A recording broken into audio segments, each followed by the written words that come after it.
안녕하세요. 웅덩이 매매법 레버리지 ETF 장기 투자자 디벨로몽입니다. 오늘도 여러분들께 계좌 먼저 공개하고 시작합니다. 국내 계좌는 17% 수익률과 200만원의 수익금, 미국 직투 계좌는 무려 수익금이 1,500만원까지 올랐습니다. 확실히 수량이 깡패라는 얘기가 이해가 됩니다.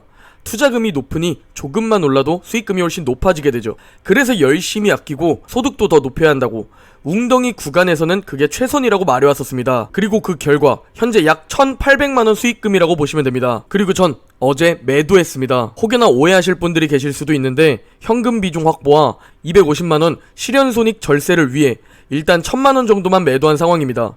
실현손익은 60만원 정도 해둔 상태입니다. 왜냐면 현재 웅덩이 매매법 리밸런싱 타이밍이기 때문이죠.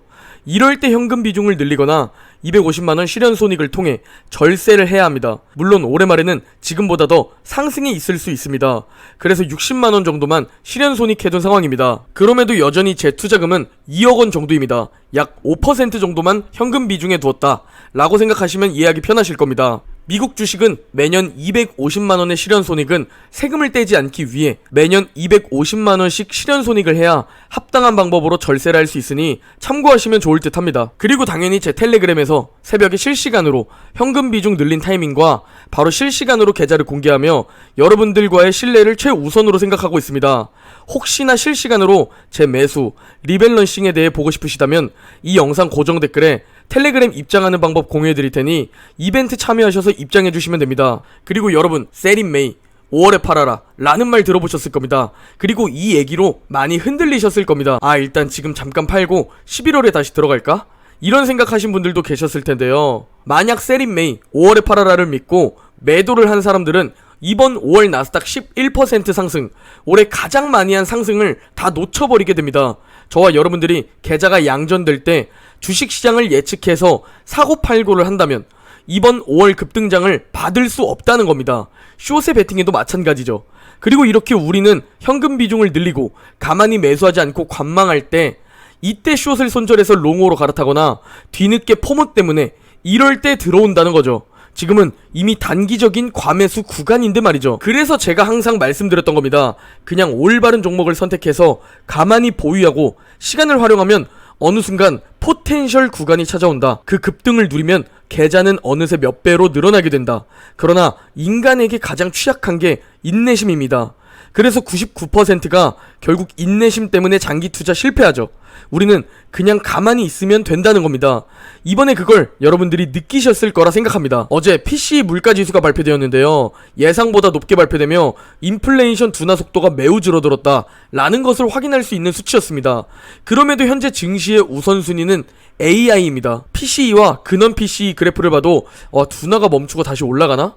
연준의 2% 타겟과는 여전히 거리가 먼데 최근 경제지표도 잘 나오고 물가지표도 잡히지 않는 모습, 거기에 고용까지 잘 버텨주는 상황, 이는 당연히 연준의 금리 인상으로 연결됩니다. 실제로 어제 PCE 물가가 발표되고 클리블랜드 연은 총재는 연준이 해야 할 일이 더 많다는 것을 보여주었다 라고 평가했습니다. 즉 금리 인상을 할 수 있다 라고 시사한 것이죠. 그러니까 시장의 전망이 바뀌어갑니다. 불과 한 달 전에는 더 이상의 금리 인상은 없다, 이제는 동결이고 그리고 결국 인하가 시작될 것이다 라는 예상이 대부분이었는데 금리 동결이 내려가고 25bp 인상 전망이 높아졌습니다. 무려 71%까지 금리 인상 전망이 높아졌습니다. 거기에 부채 한도는 타결되지 않은 상황, 이런 상황에 우리는 또 도망가야 할까요? 단기 과매수 구간 같으니까 일단 팔아야 할까요? 현금 비중이 적으면 지금 이 구간에서 현금 비중을 늘리고 현금 비중이 많다면 그냥 관망하면 됩니다. 결국 길게 바라보자면 아무 상관이 없다는 겁니다. 어차피 전고점을 회복하는 거고 어차피 신고가를 경신하며 우리의 계좌 그리고 자산은 몇 배로 불어나게 된다는 겁니다. 그러니까 우리는 그냥 가만히 있으면 됩니다. 아무것도 하지 말고 기다리면 되는 겁니다. 그리고 떨어지면 제 시드를 보시면 아시지 않습니까? 그렇게 높은 시드머니도 아닌데도 2억 정도만 투자해도 수익금이 굉장히 빠르게 불어납니다. 당연히 더 떨어지면 저는 투자금을 3억, 5억, 10억으로 늘릴 겁니다. 그렇게 계속 투자금을 늘려나가면서 경제적 자유의 속도를 높이는 작업을 할 겁니다. 이걸 우리는 웅주비라고 부르는 것이죠. 며칠 전 영상에서 제 마음을 울린 댓글이 있었습니다. 계좌 먼저 공개하는 유튜버, 이분은 진짜 찐임. 흔들리지 않는 투자 철학. 투자할 거면 이분 같은 사람이 해야 됨. 반성하고 감. 이라는 댓글을 주셨는데요. 제가 계좌가 마이너스 7천만원까지 떨어졌을 때 저는 정말 상관없다고, 여기서 줍줍해서 평단가를 낮춰서 오히려 좋다고, 88달러의 QLD 평단가가 53달러까지 낮아졌다고, 더 낮추고 싶다고 말씀드렸던 기억이 있습니다.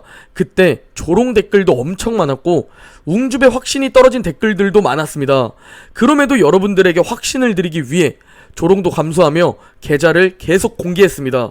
어차피 5줄 구간은 온다고 말이죠. 다만 그때도 제가 이번 5월에 5줄 구간이 올 것이다 라고 말씀드리지 않았습니다. 저는 이번에 이렇게 빠르게 계좌가 급등할지 몰랐습니다. 제 예상보다도 빠르게 계좌가 급등한 겁니다. 이번 챗 GPT라는 AI 혁신 때문에 말이죠. 이걸 아무도 예상하지 못하니까 그냥 보유하고 기다려야 한다는 겁니다. 결국 나중에는 또 어떤 이슈로 주가가 급등하게 될지 모릅니다. 반대로 또 어떤 이슈로 떨어질 수도 있고 말이죠. 아무도 맞출 수 없고, 대응이라는 것은 사고 파는 게 대응이 아니라 오르면 관망하며 계좌 상승을 즐기고 떨어지면 용기를 가지고 줍줍하며 평단가를 낮추고 수량을 늘리는 겁니다. 대응이라는 것이 바로 5줄 웅줍인 겁니다. 오르니까 대응으로 따라사고, 떨어지니까 대응으로 숏에 베팅한다? 계좌를 이리 갉아먹히고 저리 갉아먹히는 겁니다. 그리고 우리 같은 진짜 장기 투자자들이 그 사람들의 돈을 긁어가는 겁니다. 잔인해 보이지만 그런 구조입니다. 그러니까 우리는 여전히 그냥 보유해야 합니다. QQQ, QLD, TQQQ, 그건 여러분 각자의 선택입니다. 우리는 5줄 웅줍이라는 큰 틀의 투자 원칙을 가지고 함께 투자하면 되는 겁니다.